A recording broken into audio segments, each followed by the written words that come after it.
Hello history buffs, my name is Chloe Eastwood and I'm a public historian, and today I'm going to be talking about some public history themes that I found in National Treasure. As a kid, I loved this movie. I watched it every time it came on TV, and I have a lot of fond memories. It was one of those movies that showed history as this really exciting and glamorous field and made me want to be a part of it. Until the other day, I actually hadn't seen it since I started public history school. I was actually pleasantly surprised. I thought it was going to be mostly a heist movie. That's definitely how it's marketed. On the cover, it says from the producer of Pirates of the Caribbean, which is another treasure movie. National Treasure is the Indiana Jones of the new millennium. So that's, more using history as a pretext to have an action-adventure movie.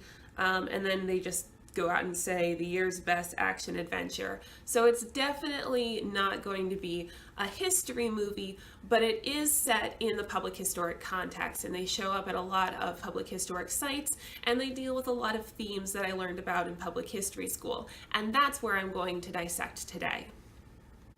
So I am leaving a couple of things out.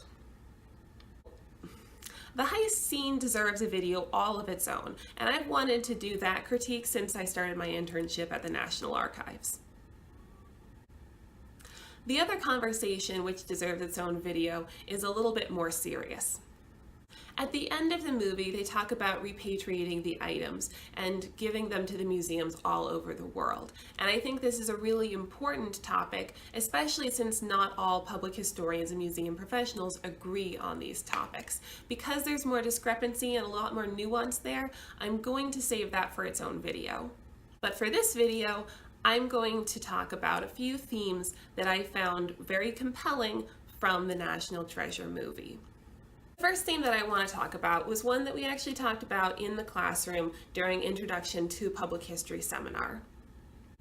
In one of our introductory weeks, we learned about a phenomenon called founder's chic. Founder's chic was a moment in popular history from the late 90s to the early 2000s when a lot of people put a lot of focus and attention on the founding generation. This included works like biographies of founding fathers, the Ken Burns miniseries about Thomas Jefferson, and the miniseries about John Adams. National Treasure fits into that phenomenon not because the main characters are the founding fathers, but because the founding fathers are at the heart of this generation's long treasure hunt. The nature of the treasure is such that only somebody who knows a lot of trivia about the founding generation could ever hope to solve it. While Ben Gates isn't part of the founding generation, this movie capitalizes on that popular phenomenon. One moment at the beginning of the movie that I thought was particularly funny was when they were nagging Riley about his IT job, and they tell him that he could be back in his windowless cubicle if he wasn't out on the glamorous life of the treasure hunting historian. I find this funny because when I was working at the National Archives, guess what my office was? The boys are in the Arctic and they roll up and they find this old ship, the Charlotte. The ship itself has to be at least 200 years old, so if it doesn't date from the Revolution, it definitely dates from the early Republic. What I find interesting from a historian's perspective is the lack of regard that they give the ship itself. This ship is a piece of history.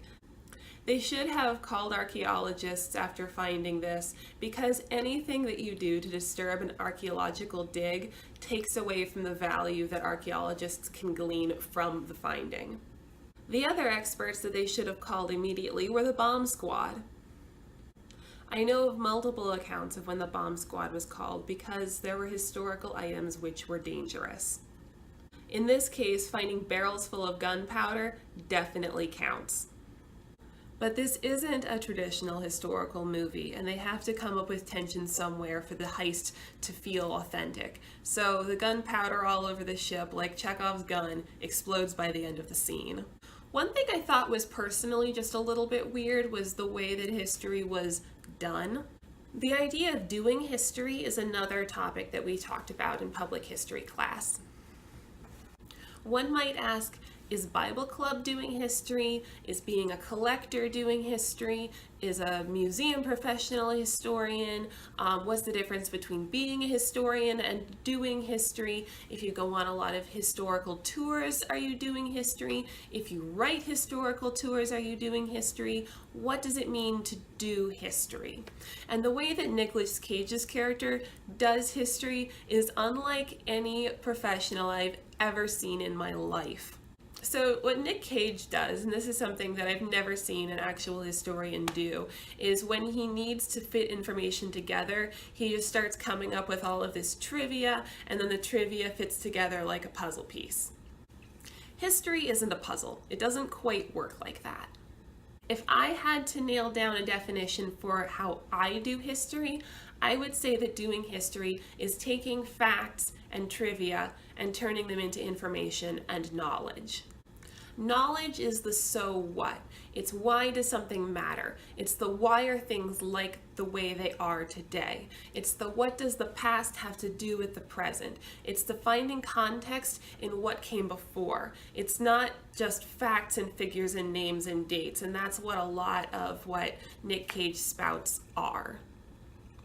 Now again, this is a treasure hunting movie. It's not a historical movie. It's not a movie about historians. This is a movie about somebody who has been a treasure hunter since he was a child, and his whole family have been treasure hunters, and they even talk about how he has been ostracized from the respected historical community. And I believe it because nothing he does is historical in any professional sense.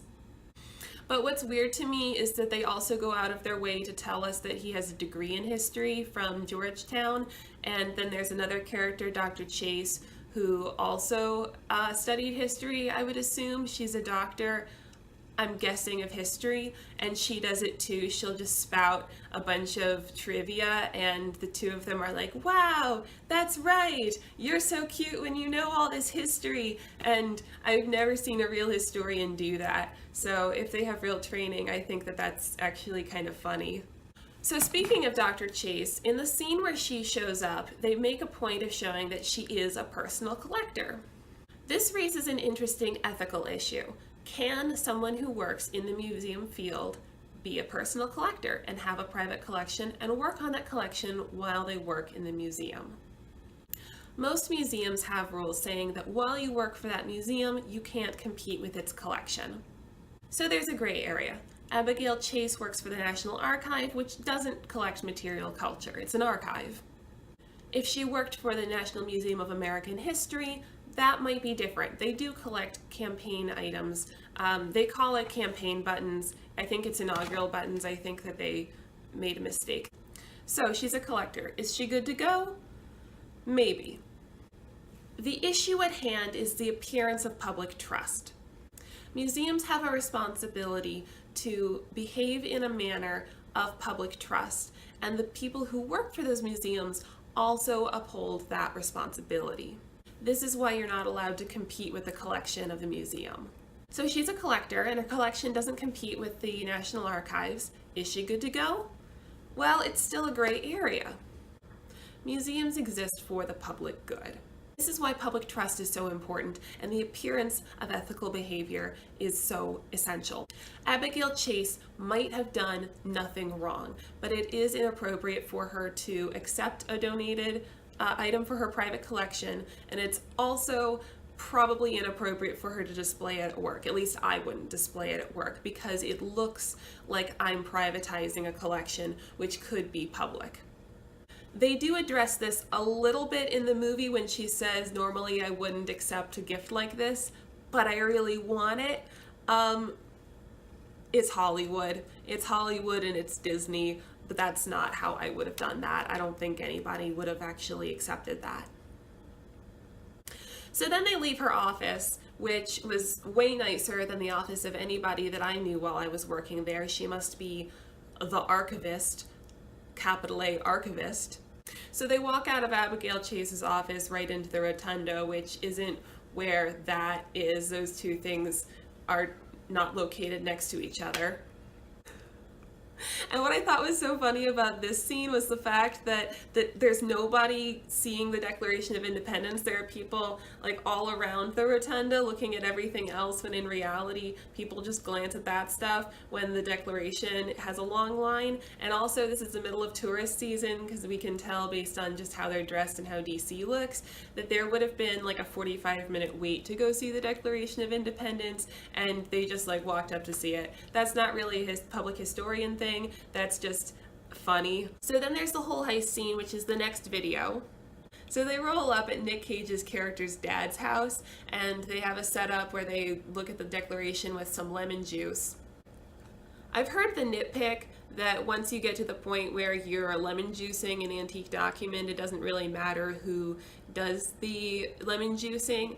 But I do actually have a story from when I worked at the National Archives. This is like my first week, and the conservationist is holding a Hamilton letter, and it was just, you know, a typical letter, you know, to so-and-so from Hamilton, and then it was folded, it was a folio, so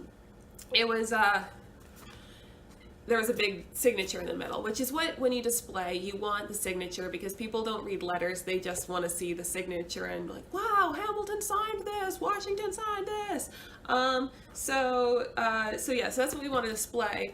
But it's got this crease. Now, normally when you preserve an item in storage, you flatten it out and then you press it, you know, in like a depending on how rare the item is, how much preservation you want, it depends on how you store it, but usually it's in a file folder, but it's flat. This one had spent its whole life with a crease, so when we opened it up, we had to be very, very careful, and if you flatten it out, you'll break it. What the preservationist does is he just takes one of those big flat rulers and just boom, and the registrar goes, "You're gonna break it!" You know, she's scared. And what the conservationist then says, he goes, "Well, if I break it, I can put it back together," which I think of every time I see this lemon juice scene. But a real nitpick for this scene would be the fact that they're using these cloth gloves. You see this a lot in movies, that people use these cloth gloves, but you would never actually use something so fibrous. The problem is, when you have gloves on, you don't have the same amount of sensitivity as when you have your bare hand.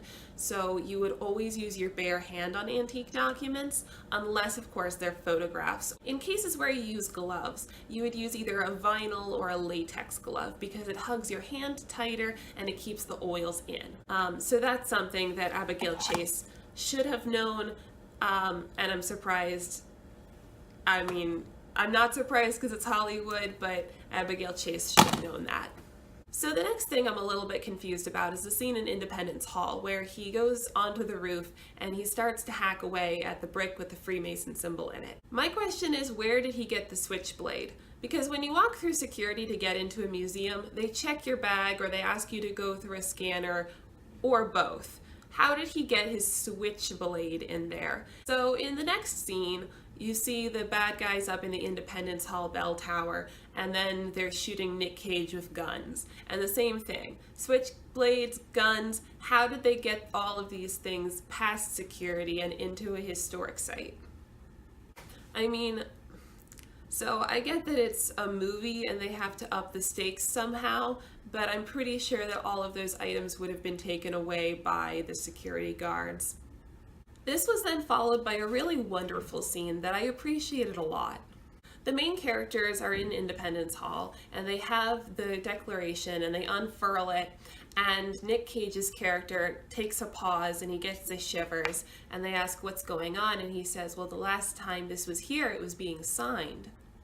This is a really relatable moment, and it shows the importance of place in historic interpretation and the importance of preserving historic spaces for posterity. Towards the end of the movie, they are on this old elevator in this antique elevator shaft, and they're falling, and Nick Cage has to either save his love interest or he has to save the Declaration of Independence, and he drops Abigail Chase and he gets the Declaration, and then he's saved, and then he goes over to her and he says, I'm so sorry, I dropped you, and she says, oh no, I would have dropped you too. And he said, oh, really?